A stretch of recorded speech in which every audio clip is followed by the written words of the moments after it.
بسم الله الرحمن الرحيم. أعوذ بالله من الشيطان الرجيم. بسم الله الرحمن الرحيم. الحمد لله رب العالمين، الصلاة والسلام على سيد الأنبياء والمرسلين مولانا وسيدنا أبي القاسم محمد وآل الطيبين الطاهرين. أما بعد، فقد قال الله تعالى في كتابه المجيد والفرقان الحميد وقوله الحق. بسم اللہ الرحمن الرحیم. ناظرین کرام، سلسلہ امامت ولایت کے دروس کا آج یہ چھٹی نشست ہے جس میں ہم آپ کے سامنے حاضر ہیں. اس سے پہلے والی نشست میں ہم نے آپ کے سامنے ابن مردوہ، جو اہل سنت والجماعت کے بہت ہی مشہور اور معروف عالم دین ہیں، ان کی روایت کو مفصل ان کی کتاب سے ہم نے آپ کے سامنے پیش کیا. روایت مکمل پیش نہیں کر پائے تھے چونکہ نشست طولانی ہو جاتی، اس لیے میں نے بہتر سمجھا اس روایت کو دو حصوں میں پیش کریں آپ کے سامنے، تاکہ آپ پر بھی بار نہ ہو اور درس کا سلسلہ بھی زیادہ طولانی نہ ہو جائے. بہرحال بات یہاں پر ختم ہوئی تھی جب ابو ذر غفاری نے روایت کو نقل کیا اور اس میں یہ بیان کیا کہ حضرت علی علیہ السلام نے اس سائل کو رکوع کی حالت میں اپنی انگلی کی طرف اشارہ کیا، وہ سائل آپ کی انگلی سے وہ انگوٹھی لے کر چلا گیا اور یہ سارا ماجرا پیغمبر اسلام کے سامنے انجام پایا. تب پیغمبر نے اللہ کی خدمت میں اپنے دونوں ہاتھوں میں بلند کر کے کہا، پروردگارا، میرے بھائی موسیٰ نے تجھ سے یہ دعا کی تھی اور اپنا جانشین ہارون کو بنانے کے لیے تجھ سے سوال کیا تھا، تو نے قرآن میں آیت کو نازل کر دیا اور حضرت موسیٰ کی دعا کو قبول کر لیا.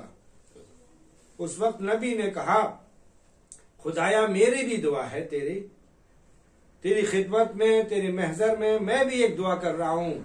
جیسے تو نے حضرت موسیٰ کی دعا کو قبول کیا، ویسے ہی میں تجھ سے امید کرتا ہوں کہ میری دعا کو قبول کرے گا. تو ظاہر سی بات ہے، جب اللہ حضرت موسیٰ کی دعا کو قبول کرے گا تو جو فخر موسیٰ ہیں ان کی دعا نہ قبول ہو، سوال ہی نہیں پیدا ہوتا. دیکھتے نبی نے کیا دعا کی ہے، پیغمبر اسلام نے کیا دعا کی. نبی آپ کے جملے ہیں یہ، اللہم وَعَنَا محمد نبیُّکَ وَصَفِیُّکَ اللہم فَاشْرَحْ لِي صَدْرِي وَيَسِّرْ لِي أَمْرِي وَاجْعَلْ لِي وَزِيرًا مِّنْ أَهْلِي عَلِيًّا أُشْدُدْ بِهِ أَزْرِي. اللہم صلی علی محمد وآلہ محمد. کیا پیغمبر نے دعا کی ہے؟ اللہم خدایا، پروردگارا، میں تیرا محمد برگزیدہ نبی ہوں، میرے اللہ، اللہم میرے اللہ، میرے سینے کو بھی کشادہ کر دے.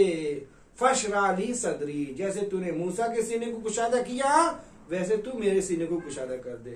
ویسر لی امری، جیسے تو نے موسیٰ کے امر رسالت کو آسان قرار دیا تھا ویسے ہی میرے لیے بھی میرے امر رسالت کو آسان قرار دے.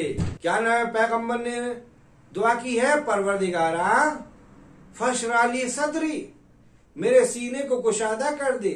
ویسر لی امری، جیسے تو نے موسیٰ کے لیے امر رسالت کو آسان کر دیا تھا ویسے میرے لیے بھی امر رسالت کو آسان کر دے. وَاجْعَلْ لِي وَزِيرًا مِّنْ أَهْلِي، اور جیسے تو نے جناب موسیٰ نے جو دعا کی تھی، پروردگارا وَاجْعَلْ لِي وَزِيرًا، میرے لیے وزیر قرار دے، من اہلی، جو میرے اہل سے ہو. پروردگارا اسی طریقے سے میرے لیے وزیر قرار دے جو میرے اہل سے ہو. اس وقت موسیٰ نے کیا دعا کی تھی؟ پروردگارا میرے لیے بھی میرے اہل سے وزیر قرار دے. ہارون اخی، کوئی دوسرا نہ ہو، میرا بھائی ہارون ہو. پیغمبر بھی ایسے ہی کہتے ہیں، وَاجْعَلْ لِي وَزِيرًا مِّنْ أَهْلِي عَلِيًّا أُشْدُدْ بِهِ أَزْرِي، میرا وزیر قرار دے، جانشین قرار دے میرے اہل سے جس کا نام علی ہے. اشدد بھی ازری، اور اسی کے ذریعے سے میری پشت کو مضبوط فرما.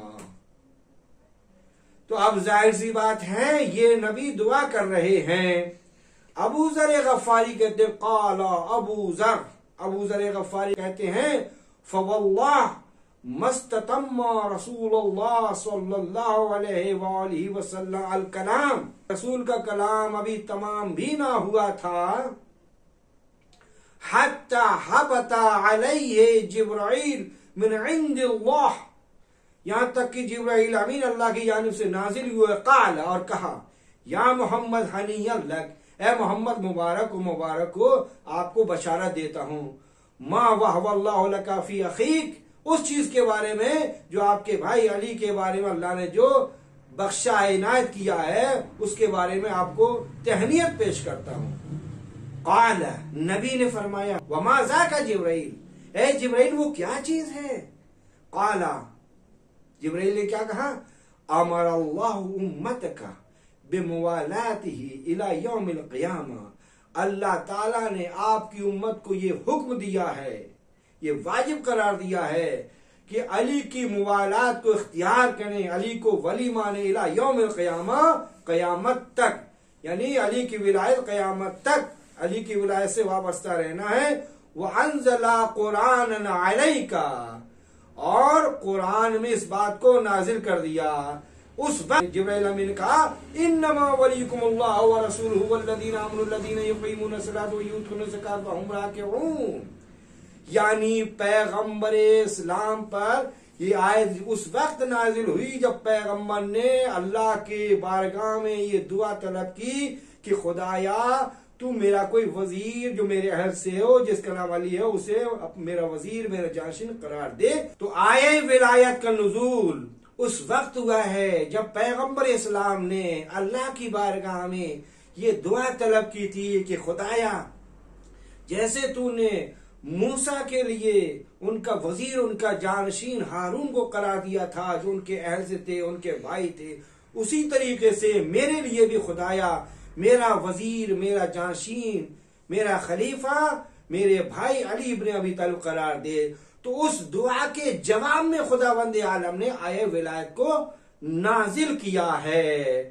پس اس سے ثابت ہو گیا اگر ہم جناب موسیٰ کی دعا کو یہ مانتے ہیں کہ خدا نے قبول کیا، تو اب اگر آیہ ولایت کو جب نازل کیا ہے تو آیہ ولایت کا نزول بتاتا ہے کہ خداوند عالم نے پیغمبر اسلام جو فخر موسیٰ ہے اس کی دعا کو وہ قبول کیا۔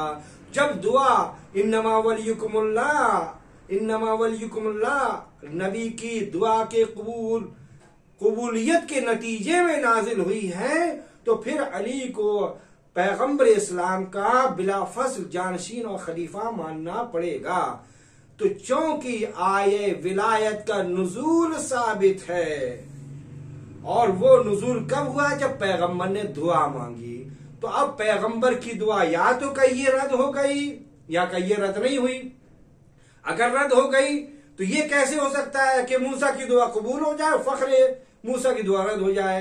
اگر پیغمبر اسلام کی دعا قبول ہوئی ہے تو پھر ماننا پڑے گا کہ آیہ ولایت سے خداوند عالم یہ بات ثابت کرنا چاہتا ہے کہ بس اور بس تمہارا ولی سرپرست خدا ہے، اور خدا کے بعد نبی ہے، نبی کے بعد وہ ہے جس کی شان میں آیت نازل ہوئی، یعنی علی ابن ابی طالب، اور علی ابن ابی طالب نبی کے جانشین ہیں، خلیفہ ہیں، اور نبی کے بعد وہی امت کے سرپرست ہیں اور امت کے حاکم ہیں۔ والسلام علیکم ورحمۃ اللہ وبرکاتہ۔ اللہم صل